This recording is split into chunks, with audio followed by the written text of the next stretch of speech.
From Governor's Comedy Club in Levittown, this is a special edition of Sports Bash presented by Ticketbash.com. Ticketbash.com, where memories are made affordable and where you'll always never pay a service fee. Check out upcoming flyaways, including Jets versus Dolphins in Miami, Giants versus Falcons in Atlanta. Sports Bash is also presented by Ryan Anthony's Heating and Air Conditioning Service, keeping Long Island warm for over 18 years, serving their customers in Nassau and Suffolk with pride, honesty, and integrity. For more information, visit www.liboilers.com. Sports Bash is brought to you by the Embassy Diner, located at 4280 Hempstead Turnpike in Bethpage. Every customer is considered family at the Embassy Diner. Mention Sports Bash, get a free dessert with your meal.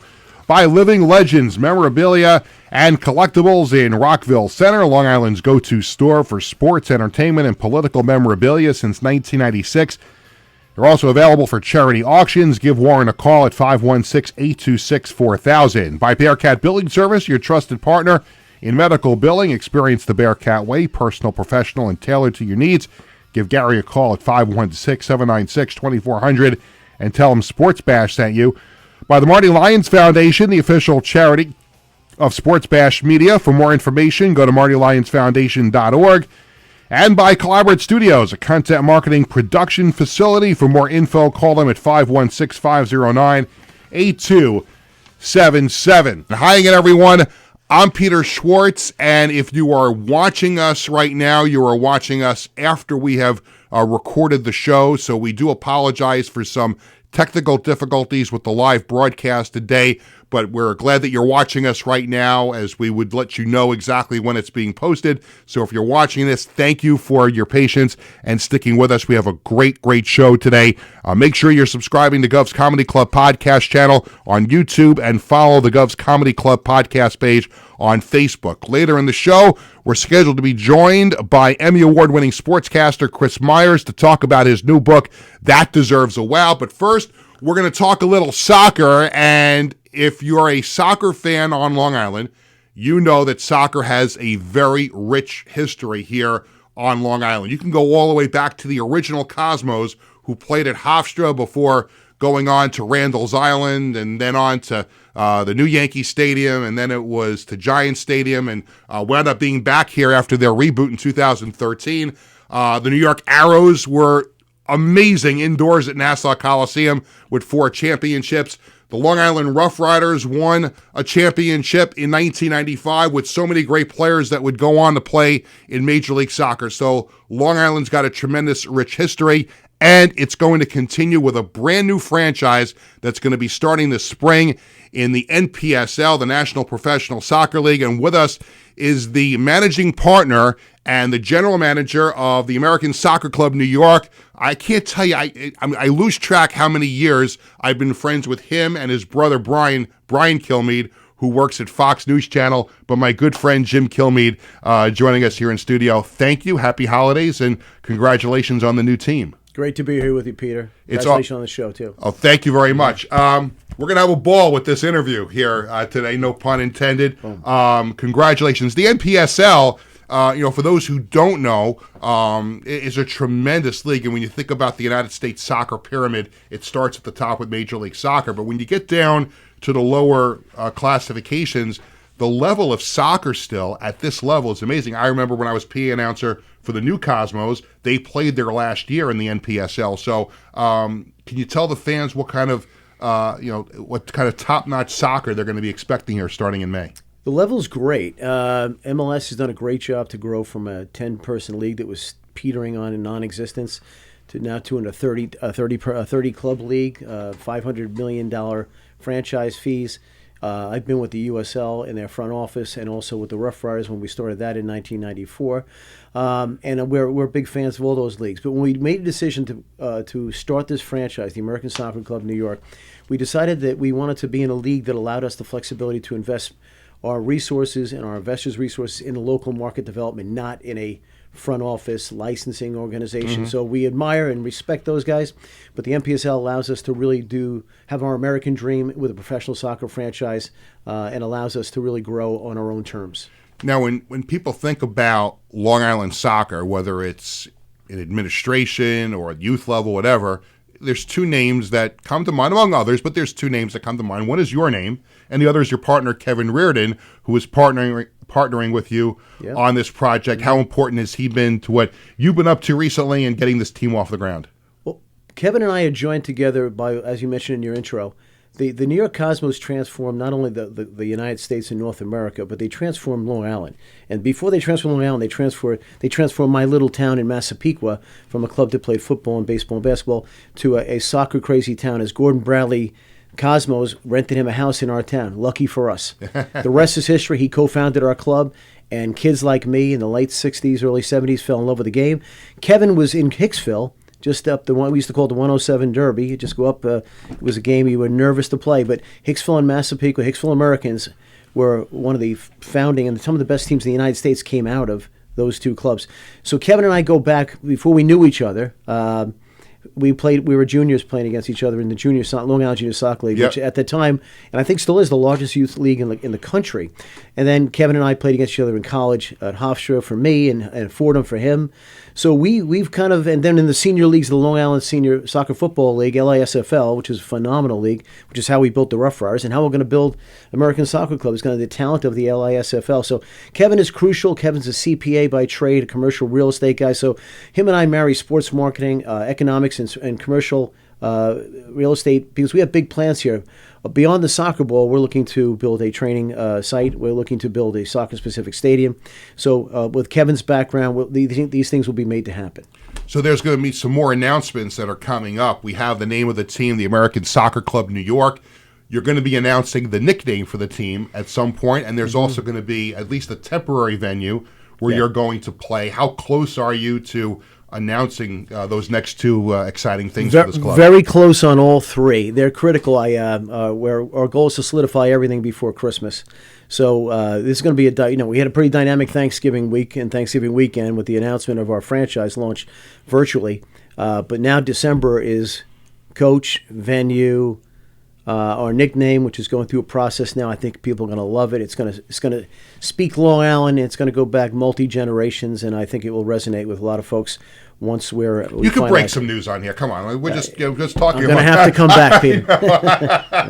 Well, but that's something interesting to look forward to. And why was now the right time to bring a soccer franchise back to Long Island? That is the question we ask ourselves, and we've been talking to ourselves for a long time. This has been an endeavor that's a decade in the making, and we actually did work for that Cosmos group that you also did work for too.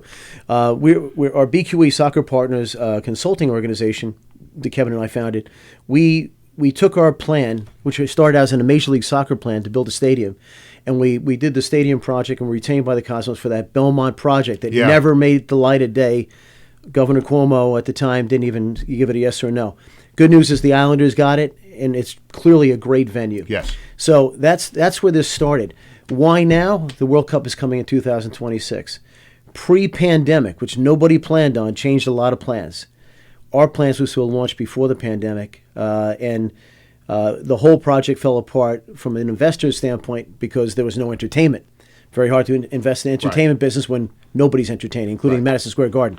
So we decided that we wait another year and solidify other things behind the scenes, and we felt the risk was greater to wait. So at one point with any business, like you saw with your show, you got to step off the curb and get in the game. So that's what we did. We think now is the right time to establish our brand and to be in business during the World Cup. It can only be good for what we're trying to do here. My guest is Jim Kilmeade. He is the managing partner and general manager of the brand new American Soccer Club New York that will launch in the NPSL in May of 2025. And one of the exciting things about this, and I'm being biased here because we're friends a long time, but I also went to games and called some games on the radio. But you guys launched, you and other partners launched the Long Island Rough Riders in 1994. You won the national championship of the USISL in 1995. Think about this, because I know you are stressing localization with this new team, and there's going to be a lot of Long Island talent that's going to get an opportunity to play. But if you think back to that team and the players you had Tony Miola on that team. You had Chris Armas on that team. You had Giovanni Savarese on that team. And I know I'm missing players. Jim Rooney. Jim Rooney was on Masters, that team. Yeah, I mean, you talk about Kevin who's Anderson. who. Yeah. Alfonso Mandela was your great head coach. Right. And these are all people, not mostly from Long Island, but also from the area. And I know that that's going to be something that you're going to try and stress with the new team. Yes, that's the whole point, Peter. This area used to be from the Cosmos on up, and the Rough Riders proved it. I've always felt that we had as much, if not the best talent in the United States in the New York Metro, Long Island area. The Rough Riders was the experiment to prove it. We proved it. We were Organization of the Year off and on the field, 94, and we won the whole thing in 95 and hosted it. We beat the U.S. And you drew great crowds. I mean, Mitchell Field was packed a lot of Mitchell nights. Field had a capacity of 4,400 people. We had thousands more than that. We played the champions of El Salvador to, I think, 7,000. We couldn't count tickets. We had people hanging off backstops. We played Shamrock Rovers. We also beat the U.S. Olympic team, which caused the firing of their coach, which we didn't want to have happen. But we did.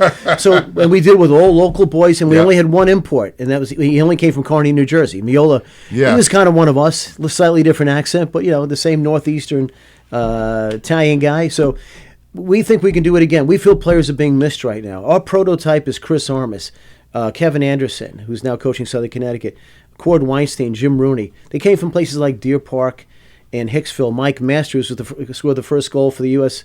As an American for Colchester United at Wembley Stadium, and then came back and played for us. So we want to give a platform for other kids. Right now, our prototype, Peter, and this is a name that I hope we hear a lot about, Joe Scally. Plays for the U.S. national team and plays right back for Mönchengladbach in the Bundesliga. We know Joe's family. He's a point of pride. We think we can find the next Joe Scally because Joe grew up in Lake Grove. Yeah. These are not fancy places. You know what?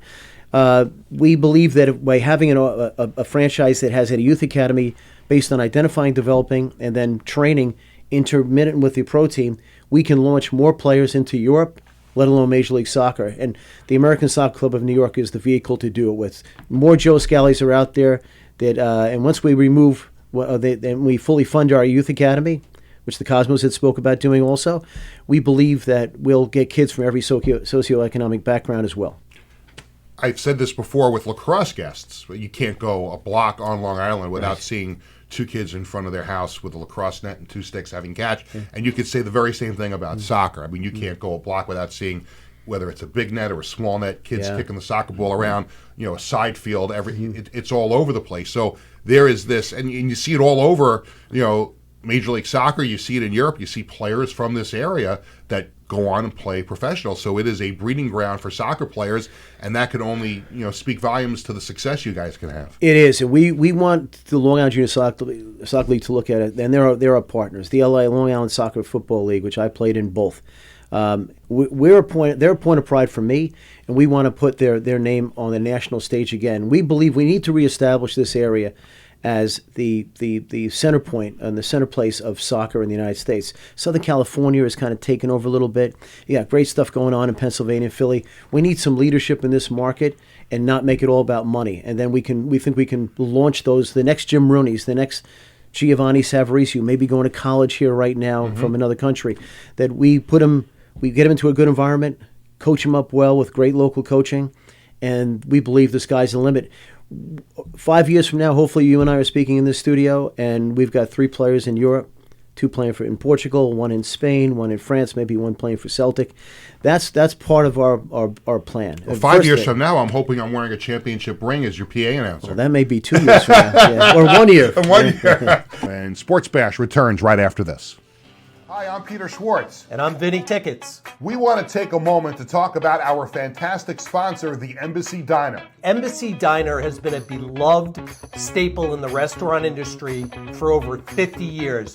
And the great thing about it is when you walk through the door, you're not a customer, you are family.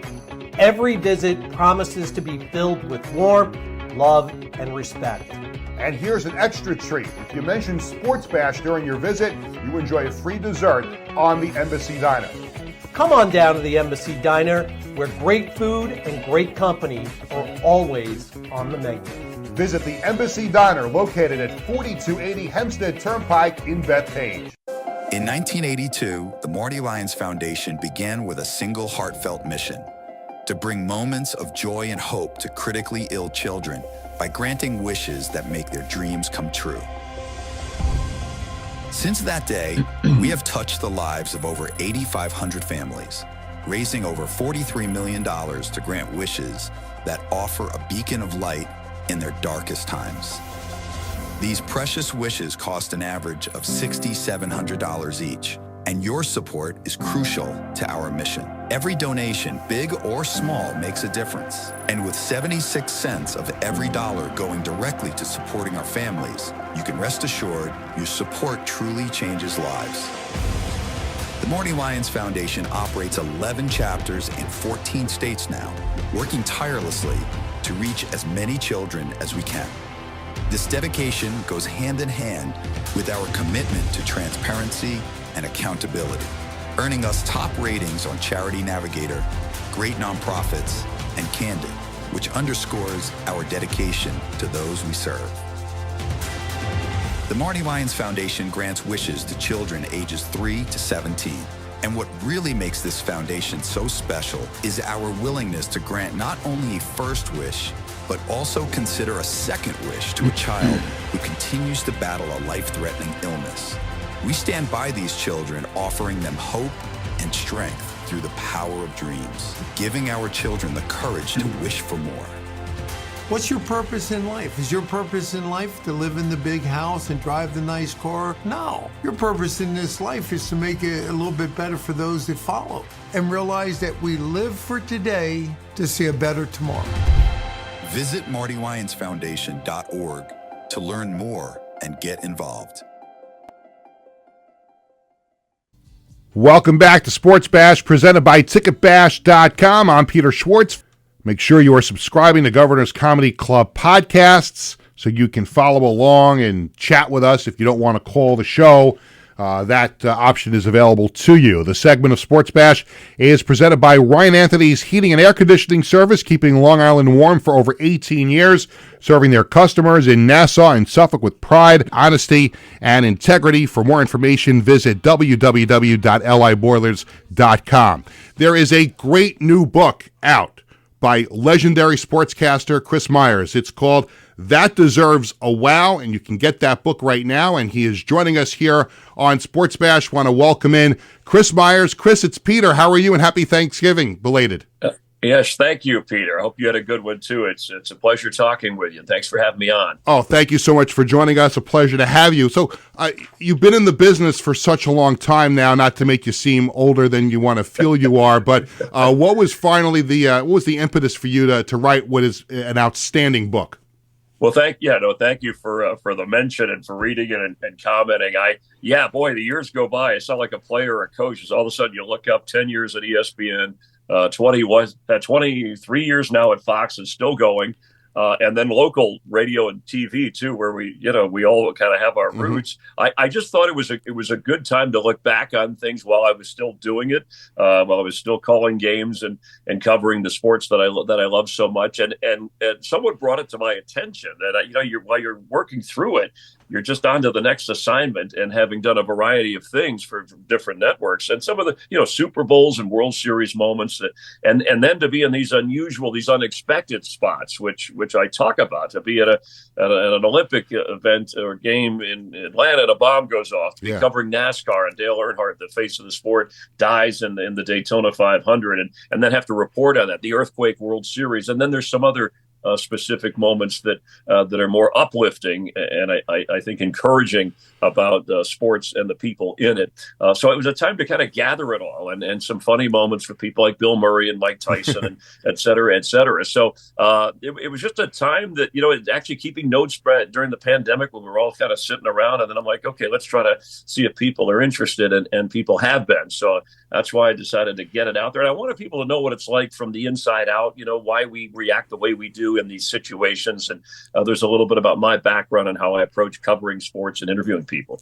Yeah, I want to get to the interviewing, because I think when you talk about people who do interviews, I think you represent the gold standard with that, and I want to get to that a little bit later on. But in reading the book, I can't help but feel connected in some way, because I remember when I was little and I sat on my dad's lap watching a baseball game on TV and saying to my father, that's what I want to do when I get older. And I really enjoyed reading about how you got into the business, because you're making me jealous, because you worked in radio when you were still in high school, and there you are going to the Fontainebleau Hotel in Miami where you grew up, and you're interviewing Muhammad Ali, and then you're going to Dolphins practice. Not that I'm interested in Don Shula because I'm a Jets fan and I don't like Don Shula, but I just find it so amazing that you are growing up in Miami, you're going to high school, you get a job at a local radio station, and they've got you interviewing Muhammad Ali and Don Shula. That's awesome.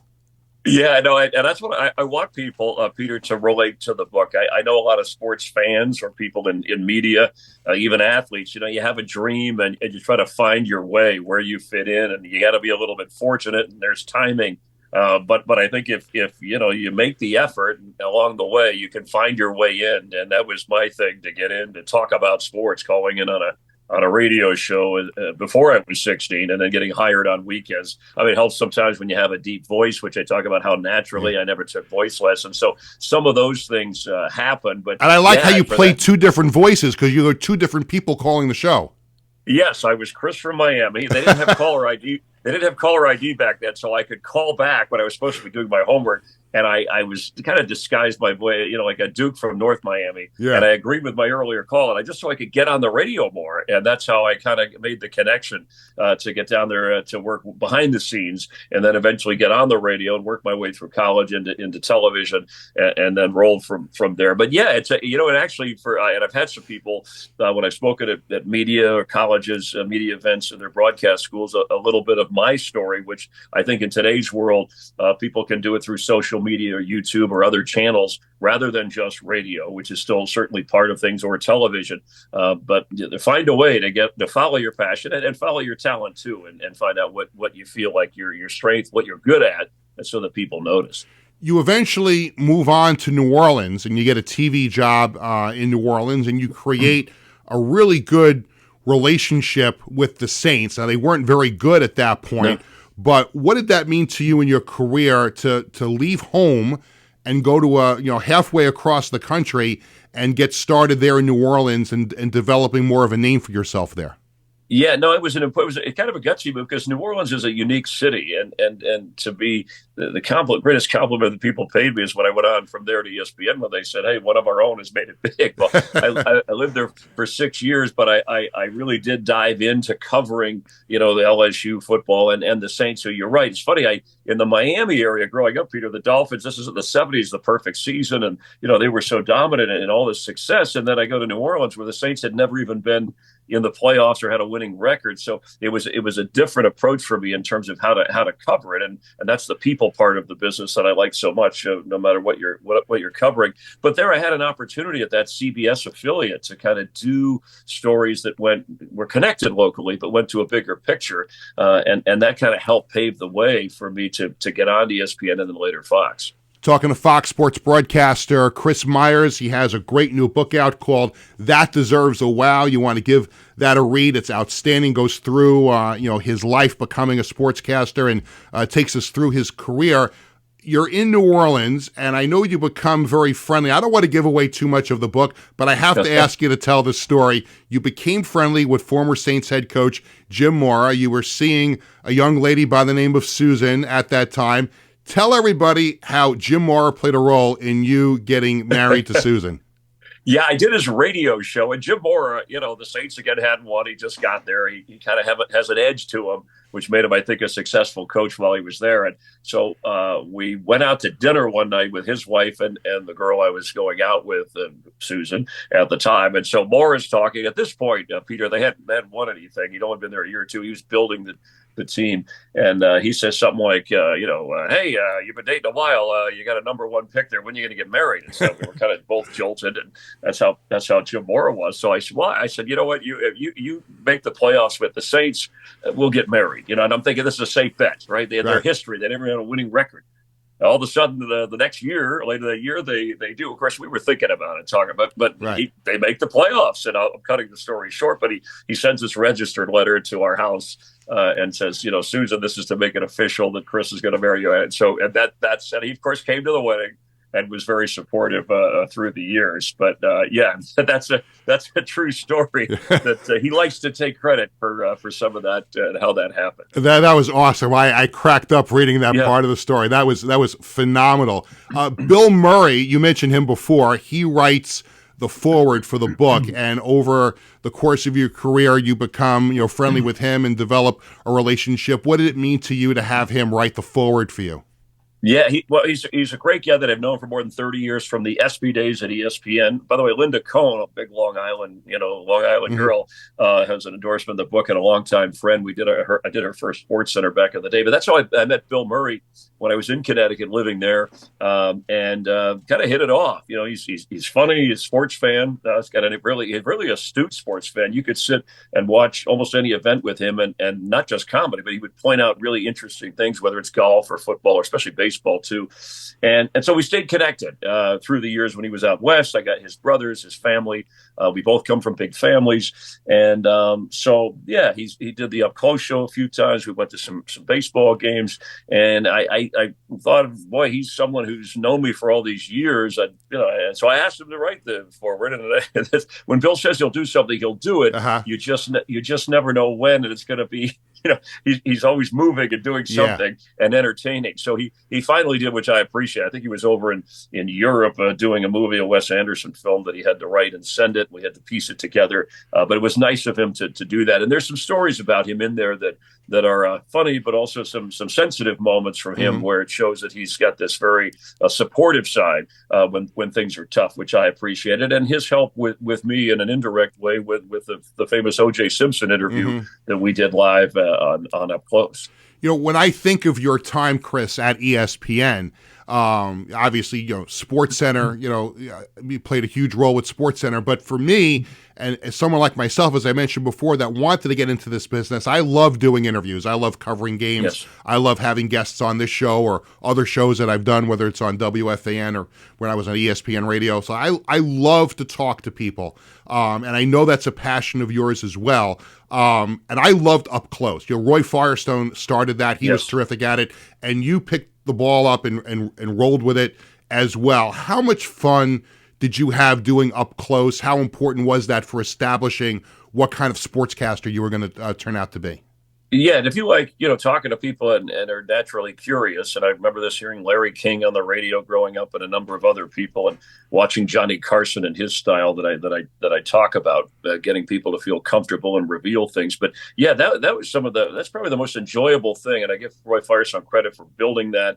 It's disappointed that ESPN went away from that show. I realize things change, but now we have podcasts, thankfully, where you can sit with that one-on-one format that Up Close was. But at the time, it was the only kind of show like that, and so you could talk to coaches and players and owners and really get to know them, and it meant a lot. It was an important time for me to get to hone those interview skills, not just run and gun pregame, postgame, or features where you stop and edit things. So I would say that was probably other than calling NFL games, maybe the most enjoyable thing I've ever done. But those were great years. I call them the golden years, the growth years of ESPN. Yeah. When we like to do these interviews, I talk to a lot of high school and college kids, and I'm sure you do too.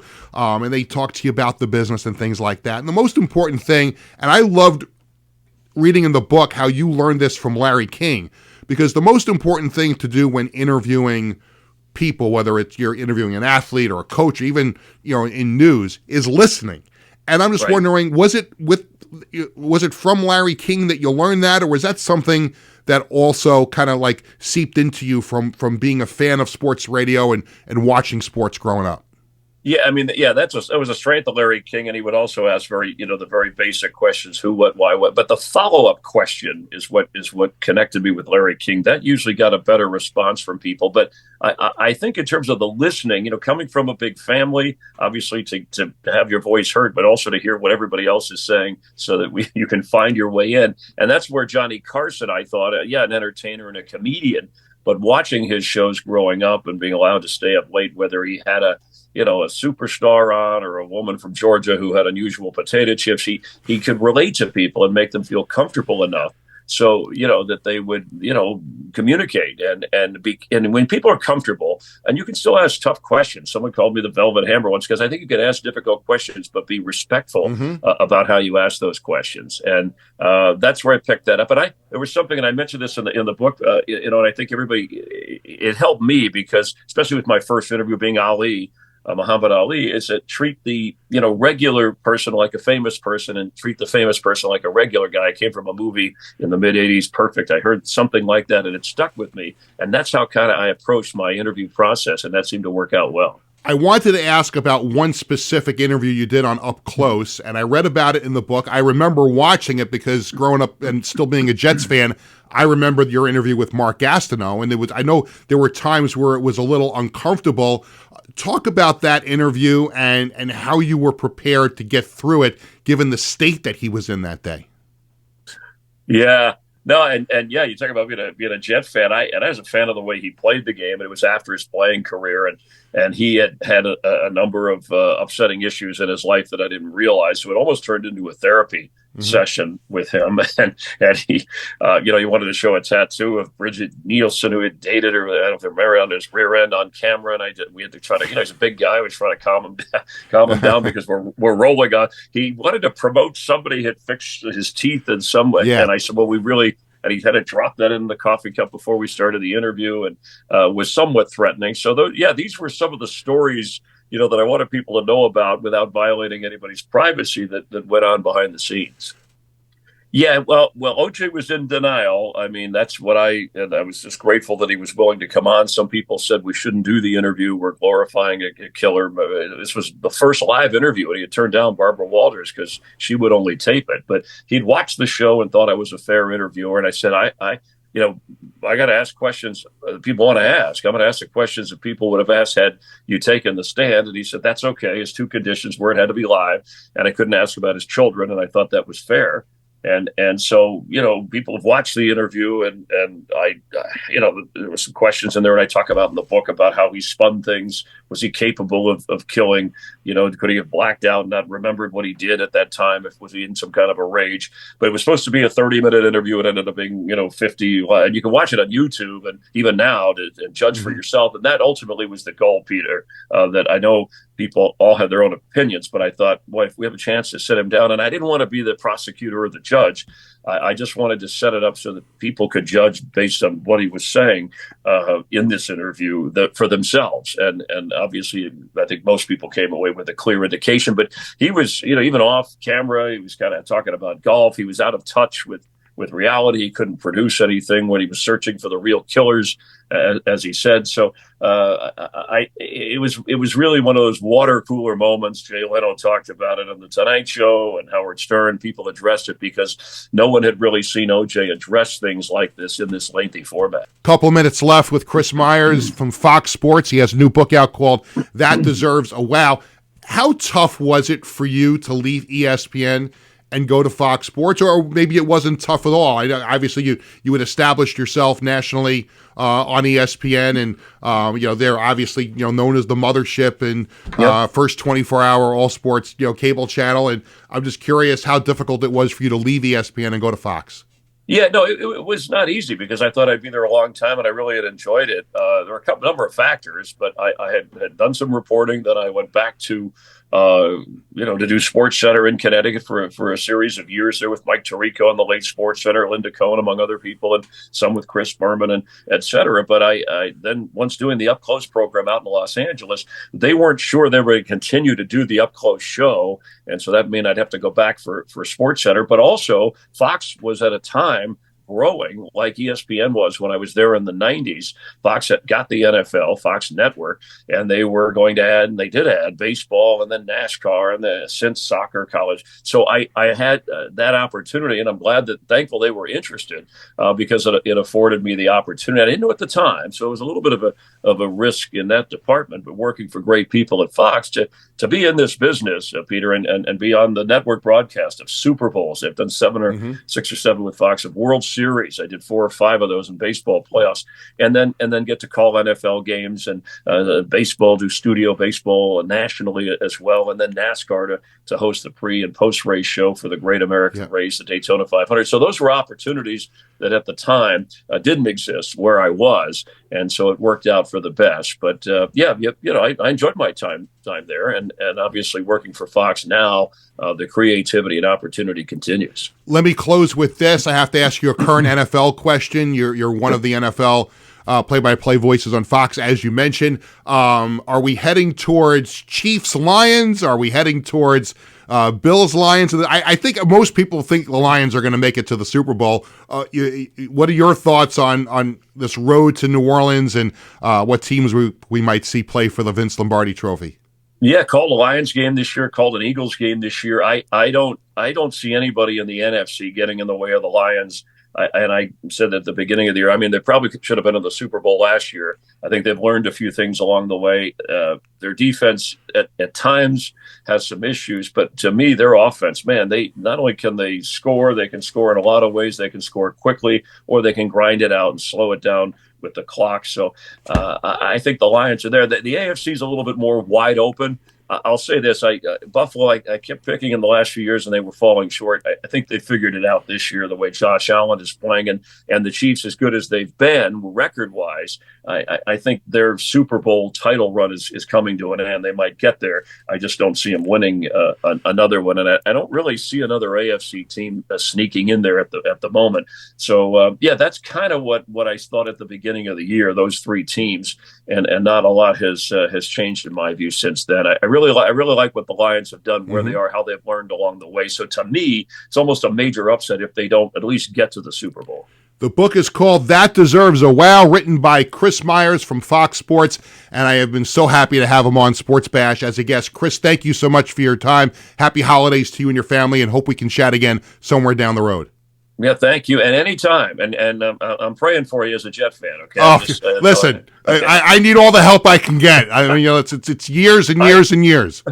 I thought things were going to be better, but they just seem to be getting worse. So good. It never ends. Yeah. By the way, I did forget to ask, how can people get the book? Oh, just Amazon. It's also at Barnes and Noble, but online, an order there is fine. It's in most bookstores, but the easiest way, just go online and order it. And I hopefully people will be entertained and moved by it as well. But thank you, Peter. I appreciate it. Absolutely. Chris Myers, thank you so much for joining us here on the program. Still more to come on Sports Bash. When we come back, we'll have our Sports Bash Media poll question of the day. I'll tell you about the Mike Del Giudice concert from Saturday night. Great time there. Absolutely a blast. And we'll have to talk about a couple of unfortunate things also that's taken place in the world of sports over the last week when we come back right after this. Hi, I'm Peter Schwartz. And I'm Vinny Tickets. We want to take a moment to talk about our fantastic sponsor, the Embassy Diner. Embassy Diner has been a beloved staple in the restaurant industry for over 50 years. And the great thing about it is when you walk through the door, you're not a customer, you are family. Every visit promises to be filled with warmth, love, and respect. And here's an extra treat. If you mention Sports Bash during your visit, you enjoy a free dessert on the Embassy Diner. Come on down to the Embassy Diner, where great food and great company are always on the menu. Visit the Embassy Diner, located at 4280 Hempstead Turnpike in Bethpage.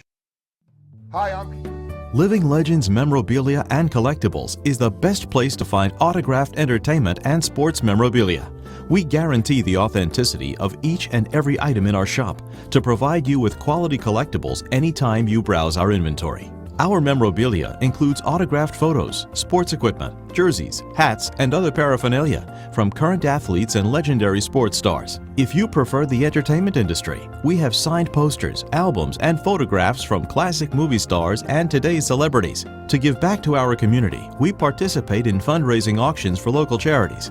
Call us today to request a specific autograph, find a special gift for someone else, or schedule an event. Living Legends Memorabilia and Collectibles. Welcome back to Sports Bash, presented by TicketBash.com. Make sure you're subscribing to Govs Comedy Club podcast channel on YouTube, and you're following the Govs Comedy Club Facebook page so you can follow along with the show. If you're a little too shy to dial in, the number to call is 516-465-3990, but we are on tape this week, so if you call that number, it's not going to do you any good. You'll probably get like Tony Walker's voice on an answering machine.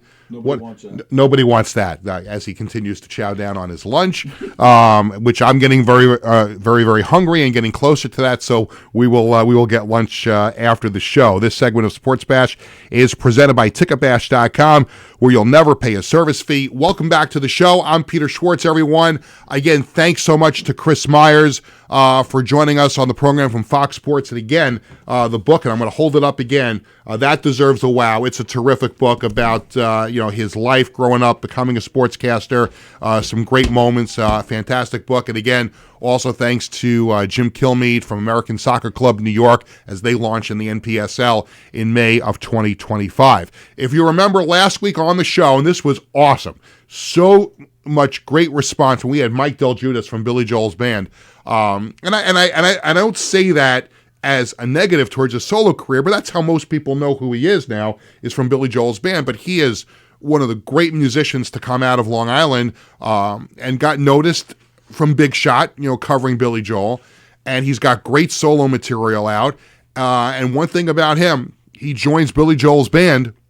He doesn't stop being Mike Del Giudice, because he continued to do Big Shot shows, and now it's Mike Del Giudice.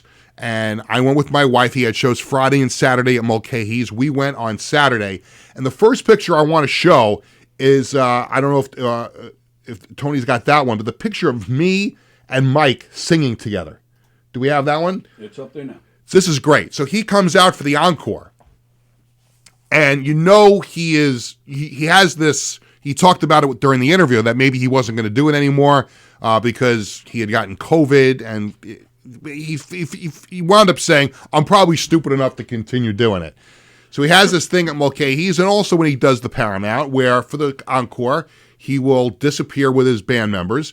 Band members come back out, and you see Carmine, his keyboardist, sits at the piano. Where's Mike? Well, Mike is somewhere else in Mulcahy's, and he's going to come through the crowd. Well, sure enough, my wife and I are in the front. I don't know if you call it a mosh pit, but it's general admission at Mulcahy's. I call it a mosh pit. I don't know what else to call it. It's a general admission area in front of the stage where you stand and watch the show. All of a sudden, I'm looking around like, where's Mike? Where's Mike? And my wife says, he's right over there. I turn around, there he is, and he's singing You May Be Right, and he's taking selfies with people in the audience and having them sing a line to the song, and I'm praying that he doesn't do that for me, because I can't sing. I could barely talk. And my wife, Cheryl, always says playfully, there's a reason why you talk on the radio when I try to sing.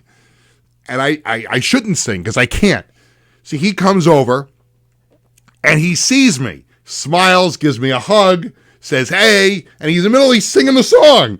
And he's singing the line, and then he sticks the microphone in my face. I'm like, I don't even remember what the line of the song was. And he gives me this look like, that really sucked. And I'm like, and I texted him after the show, and I said, yeah, I know, I suck. I'm a terrible singer. But it was so cool. My wife, Cheryl, is right there in between the two of us.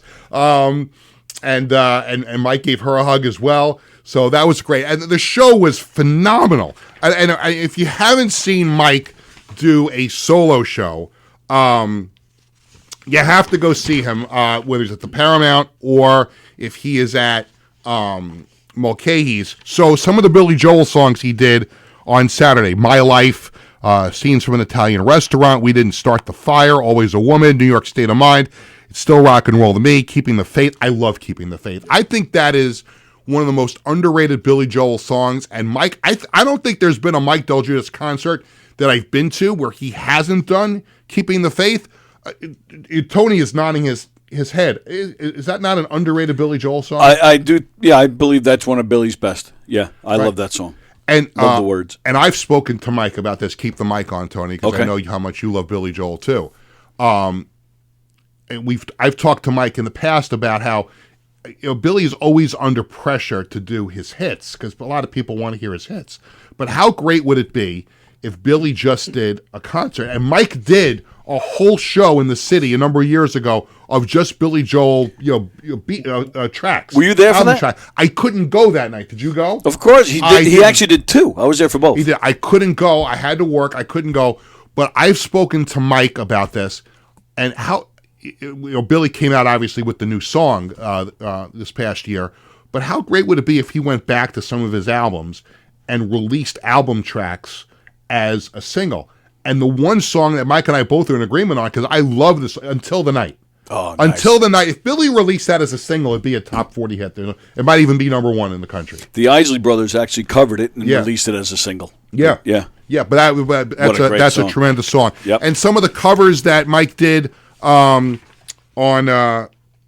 did I delete that paragraph? No, I saw it. Maybe. Oh, I did. I stapled my script out of order. Here we go. Dream On, Crazy Train, Living on a Prayer, Baby I'm Amazed, Tiny Dancer, Faithfully, Blinded by the Light, and Take Me Home, Country Road. But after the crowd was so into that song, every time he does that, the Bob Denver song, John Denver, Bob Denver, I'm thinking of Gilligan's Island.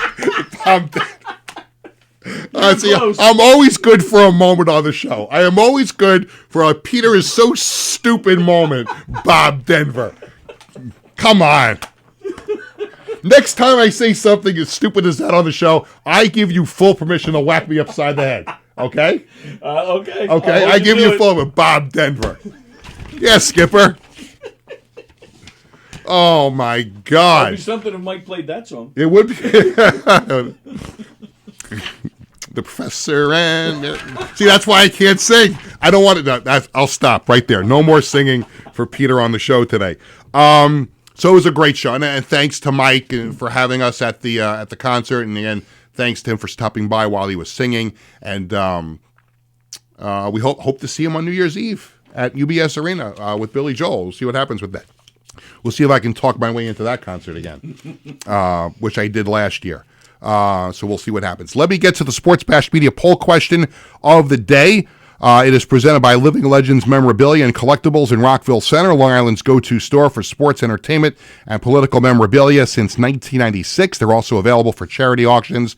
Give Warren a call at 516-826-4000. Mention Sports Bash, get a free autographed photo.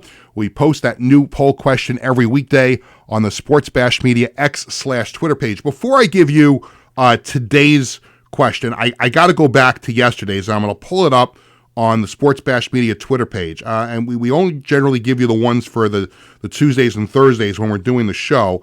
And I have to give you yesterday's because I thought this was interesting. Here's what I did yesterday. We go backward a little bit, and here we go.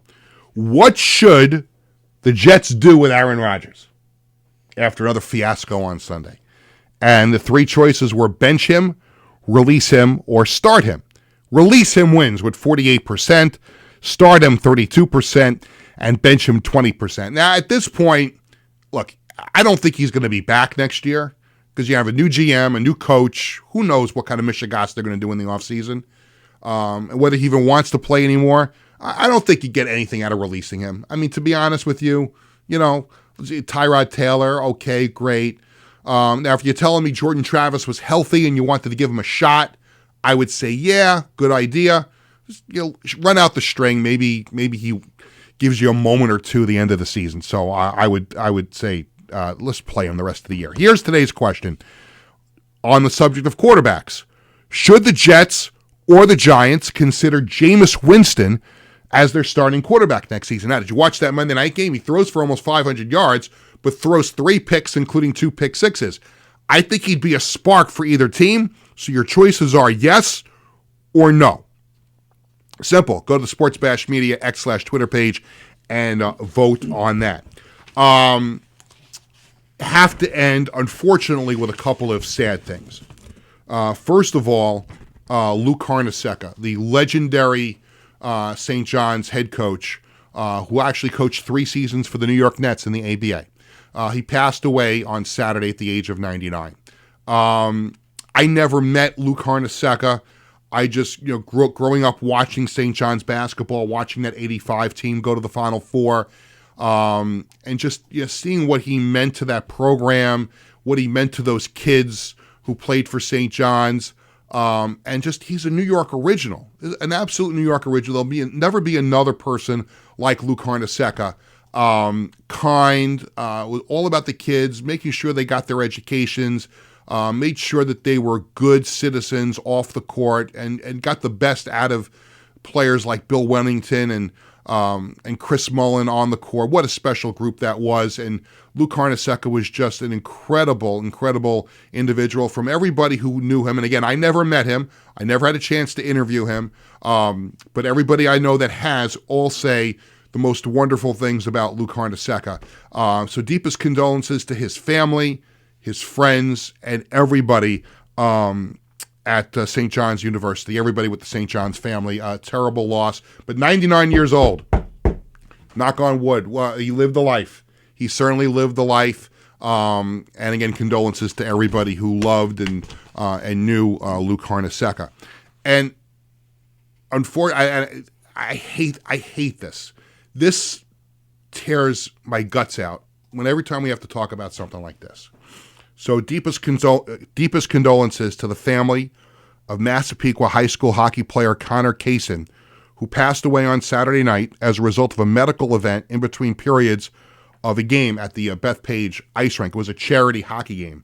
Our thoughts and prayers are with Connor's family and friends, everyone at Massapequa High School, and the entire Massapequa community. I mean, I don't know what to say. I other than condolences and our thoughts and prayers. You hate to see this. I know it sounds like a cliche, and it's well, of course you hate to see it, but it breaks your heart. It absolutely breaks your heart. And as I understand it, it wasn't even during the game. They were in between periods, and the coach had the players around him.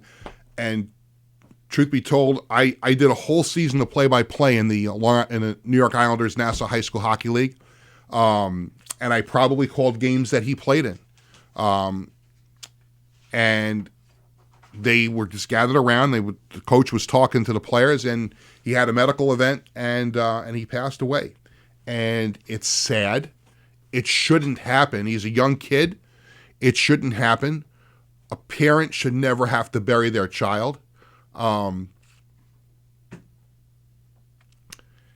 I don't know what else to say other than just hug your kids.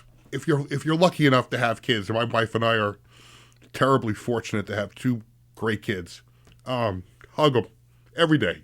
I can't hug my kid. And Bradley his birthday was yesterday. It was the first birthday we had without him. He was up in college, but we had him over the weekend and did the hugging there. And my younger son, Jared, also. But hug your kids. It sucks. It really does. I mean, I don't know what else to say about it. I feel for the family. I feel for everybody in the Massapequa community. And God rest his soul. And I know there were a lot of people that put their sticks out. There's a hockey tradition that when a hockey player passes away, you put your sticks out, and we did that at our house over the weekend. So I don't want to sound like I'm rambling. I'm just trying to come up with something intelligent to say, but it sucks. It shouldn't happen. I do want to mention this really quick. I know we had some technical problems, so I'm guessing I still have a couple of minutes here. So as everybody knows, my older son Bradley went away to college this year, and he's playing football at Western Connecticut State. And a lot of things happened at the last minute because he was supposed to go to LIU and wound up going to WestCon. It was the best thing that ever happened to him. But at the last minute, we had to do a lot of different things. And one of the things that Western Connecticut asked for was Bradley not only had to show his physical from his doctor, but he also had to get cleared by a cardiologist. And we weren't expecting that. Thank God they asked for it. It's actually one of the smartest things you can do. My wife and I were talking about this the other day when we heard of Connor's passing. And my wife brought it up. Remember when right before Bradley went up to school, he had to go see a cardiologist.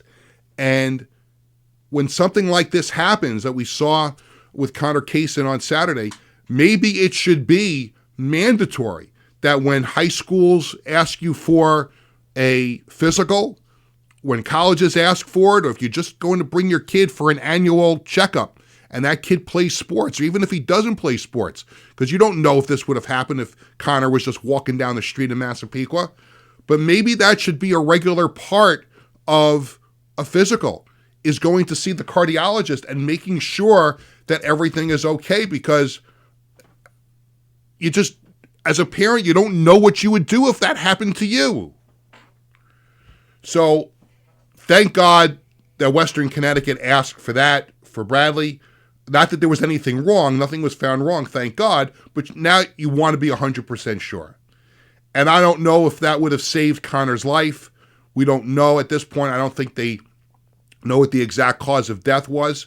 But that might be something that the powers that be might want to think about, is making sure that if you're a child playing high school sports, youth sports, whatever, you go to that doctor every year for the physical. Maybe they should also bring in, especially if your son is an athlete, or daughter is an athlete. I should not just say son, but athlete. Maybe they should get a visit to the cardiologist too and get that checked out, make sure everything is okay. So, sorry to end the show on that kind of note, but I wanted to make sure that we sent our best on behalf of everybody at Sports Bash Media, to the Kaysen family, everybody at Massapequa High School, and the whole Massapequa community. It's a terrible loss, and again, our thoughts and prayers are with everybody there. Thanks again to the guests on the show, Chris Myers and Jim Kilmeade.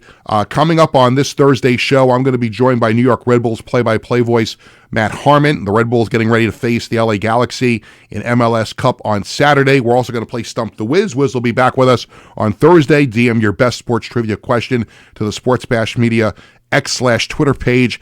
If we pick your question and you stump the Wiz, you'll win a great prize courtesy of ticketbash.com. Also, don't forget, next week on Thursday, which is December 12th, right? Yes. 13th? 12th. Next Thursday, December 12th, this is going to be great. In studio with us, former Jets defensive back Bobby Jackson. There's a great 30 for 30 from ESPN coming out about the sack exchange, and Bobby's going to be in studio with us to talk about that Jets defense and that Jets team back in the day. So that's going to be great next week. That'll do it for this edition of Sports Bash, presented by Ticketbash.com. Sports Bash is presented by Ryan Anthony's Heating Service. Sports Bash is also sponsored by the Embassy Diner in Bethpage, Living Legends Memorabilia, Bearcat Billing Service, the Marty Lyons Foundation, and Collaborate Studios. Thank you to the big guy on the right, Tony Walker, and everyone here at Governor's Comedy Club in Levittown. For our entire crew, I'm Peter Schwartz. Thanks for watching. We're back live on Thursday at 1 o'clock. Have a great day, everyone.